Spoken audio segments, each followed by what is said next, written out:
個個都親眼目睹黎明同一位靚女互刮面珠燈嘅經過喎。其實呢一個係新廣告嘅拍攝花絮啫。尋日Leon出席有關記招，仲透露拍呢一個掌摑鏡頭 NG 咗6、7次咁多啊，唔知會唔會刮到變豬頭呢？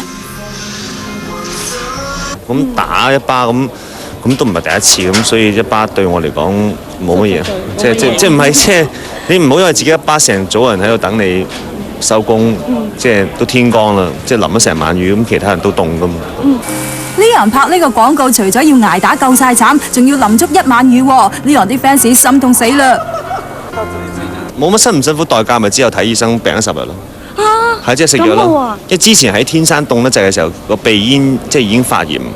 咁翻嚟啱啱好翻2日之後食藥已經好翻啦。咁導演又記得啊，你個鼻發炎唔好啦，你翻香港仲要拍嘢，咁就俾你休息咗1日。咁你拍完廣告之後淋咗成晚雨，以為自己冇事，咁翻去又發作，咁跟住食咗1個禮拜藥咁好翻。黎明現時正忙緊徐克喺內地拍攝嘅《七劍》，Leon拍呢一套戲，除咗搞到唔舒服，仲搞到隻手唔聽話喎。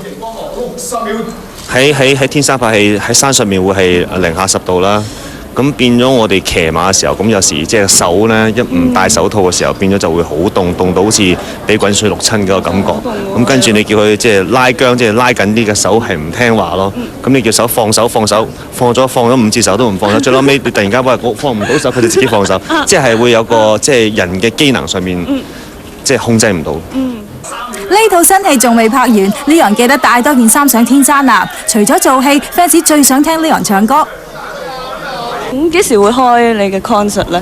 呢個未諗住，遲少少啊，遲少希望有咯，希望有啲唔同嘅形式 concert 都可以做下嘅。OK。